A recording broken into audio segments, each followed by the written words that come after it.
ఆదివారం ఫిబ్రవరి 16న హజ్ యాత్ర 2025 సంవత్సరానికి వెళ్లేవారు హజ్ యాత్రలో భాగంగా కనీస నియమాలను క్రమం తప్పకుండా పాటించాలని మాస్టర్ హజ్ ట్రైనర్ ముఫ్తీ రఫీయుద్దీన్ రషాదీ సందేశం ఇచ్చారు.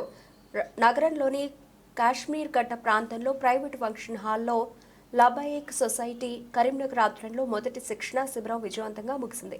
ఈ కార్యక్రమానికి హైదరాబాద్కు చెందిన ప్రముఖ హజ్ మాస్టర్ ట్రైనర్ ముఫ్తీ రఫీయుద్దీన్ రషాదీ హాజరై హజ్ యాత్రకు వెళ్లే వారికి పూర్తి స్థాయి నియమాలను పద్ధతులను కూలంకషంగా వివరించారు. లబాయిక్ సొసైటీ అధ్యక్షుడు సయ్యద్ ఇర్ఫాన్ మాట్లాడుతూ కేంద్ర రాష్ట్ర ప్రభుత్వాల ద్వారా సొసైటీల ద్వారా పొందేటటువంటి సేవలు, విమానయానం, ఇమిగ్రేషన్ వసతులు, సౌకర్యాలపై దిశానిర్దేశం చేశారు. ఈ కార్యక్రమంలో హజ్ మాస్టర్ ట్రైనర్ ముఫ్తీ రఫీయుద్దీన్ రషాదీ, ముఫ్తీ యూనుస్ ఖాస్మీ, హాఫిజ్ వసీముద్దీన్, మౌలానా హైదర్ అసాదీ, హఫీజ్ లాయిక్ రహమాన్, లబ్బాయిక్ హజ్ సొసైటీ అధ్యక్షుడు సయ్యద్ ఇర్ఫాన్ ఉల్ హక్, ఉపాధ్యక్షుడు హఫీజ్ ముదస్సర్ రహమాన్, ప్రధాన కార్యదర్శి హఫీజ్ రిజ్వాన్, సభ్యులు అబ్దుల్ కరీం జాహిద్, హఫీజ్ లోక్మాన్, హఫీజ్ వసీం సాదక్, హఫీజ్ ఫర్హాన్, అలాగే మహమ్మద్ హఫీజ్తో పాటు కరీంనగర్, పెద్దపల్లి జిల్లాలకు చెందిన సుమారు 200 మంది హజ్ యాత్రికులు పాల్గొన్నారు.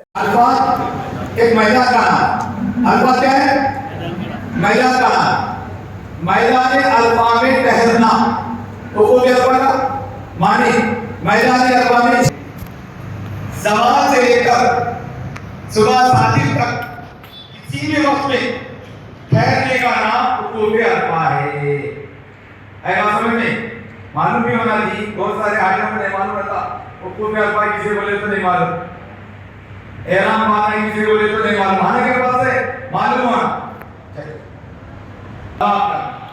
हज में काबतुल्लाह के तवाफ करने को क्या बोलते? तवाफे ज़ियारत बोलते, तवाफे इफादा बोलते। इसके कई नाम हैं, मशहूर नाम तवाफे ज़ियारत। और हम लोग अच्छी तरह जानते हैं कि तवाफ के 3 चक्कर है ना। कितने चक्कर है तवाफ के? 4 है। तो याद रख लीजिए, हर तवाफ के कितने चक्कर होते? 7 चक्कर। Every तवाफ has a 7 rounds. हर तवाफ कितने राउंड रखता? 7 चक्कर। जो तवाफ होता है उसको क्या बोलते हैं? तवाफ ज़ियारत बोलते हैं। ये फर्ज है और फर्ज की तारीफ मालूम है आप लोगों को? डिफिनेशन फर्ज की, फर्ज वो चीज, वो एटम जिसका हर हाल में और दूसरा फर्ज हुकूक अरफा, 90 तारीख के दिन मैदान अरफा जाना ही जाना। 3 फराइज भी नहीं है, इन तीनों चीजों का करना जरूरी है। अगर कोई मक्कतुल मुकर्रमा पहुंचा, ये 3 फर्जों में से 2 फर्ज अदा किया, 1 फर्ज नहीं किया, तो उसका हज होता नहीं होता। अच्छा, एक चीज छूट गई तो उसकी रिकवरी किसी और तरीके से हो सकती नहीं हो सकती, उसकी पाप जाई हो सकती। सपोज देखो, कोई आदमी मक्का पहुंच गया, अय्याम हज शुरू हो गए, लेकिन एहराम नहीं बांधा, नियत और तलबिया नहीं पढ़ा, बगैर नियत तलबिया के मैदान अरफा पहुंच गए।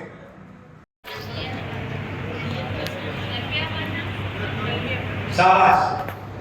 एहराम बांधना जो फर्ज है इसका पहला, वो कहते हैं नियत करके तलबिया पढ़ने का नाम। नियत करके अल्लाहुम्मा इन्नी उरीदुल हज्ज फयस्सिरहु ली व तक़ब्बलहु मिन्नी। ऐ अल्लाह, मैं हज का इरादा करता हूं या करती हूं, उसे आसान फरमा, उसे कबूल फरमा। ये कह के लब्बैक अल्लाहुम्मा लब्बैक, लब्बैक ला शरीका लक लब्बैक, इन्नल हम्दा वन निअमत लक वल मुल्क ला शरीका लक। ये तलबिया है पढ़ना, नियत प्लस तलबिया इस और एहराम बांधना। नियत करके तलबिया पढ़ने का नाम एहराम बांधना है। मर्दों का 2 चादरें बांध लेना, एक लुंगी की तरह बांध लेना और एक चादर को कंधों पे डाल लेना, उसका नाम एहराम बांधना नहीं है, वो फर्ज नहीं है। बल्कि फर्ज क्या है? नियत करके तलबिया पढ़ने का नाम फर्ज है। सपोज देखो, आगे कपड़ों में, हाजी साहब आगे कपड़ों में, आप क्या करें? इसी कपड़ों में नियत करके तलबिया पढ़ें। अच्छा, तो आपका हज शुरू होता नहीं होता? अरे बोलो, हो जाता। हाँ, ये और बात है कि हज शुरू होने के बाद ये सिले हुए कपड़े अपने बदन पे नहीं रहना, मर्दों के लिए सिले हुए कपड़े नहीं रहना। इसलिए हम क्या करते, नियत तलबिया से बिफोर लुंगी बांध लेते, चादर ओढ़ लेते, वरना तो तुम्हारा हज शुरू हो गया इन्हीं कपड़ों। टोपी सर पे है तब भी क्या हो जाता, हज शुरू हो जाता, क्योंकि आपने नियत करके तलबिया कर दी है। तो ये चीज अच्छी तरह से और जहां से जब से आप नियत करके तलबिया पढ़ेंगे आपका हज शुरू होगा। रमजान मुबारक के बाद अशुरे हज जैसा शुरू होती, हज से 1 महीना पहले, 2 महीने पहले, 3 महीने पहले आप कभी भी क्या कर लिए, हज की नियत से तलबिया पढ़ लिए, हज शुरू होगा। हाँ, जहां से हैदराबाद से भी या मक्के में पहुंचने के बाद जहां से भी शुरू करे, जब से भी शुरू करे, इसलिए अच्छी तरह से नसीब कर ले। हज का जो पहला फर्ज है इहराम बांधना, उसको कहते हैं नियत करके तलबिया पढ़ना।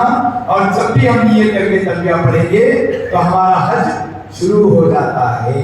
ऐ बात समझ में? चलिए, हज का दूसरा फर्ज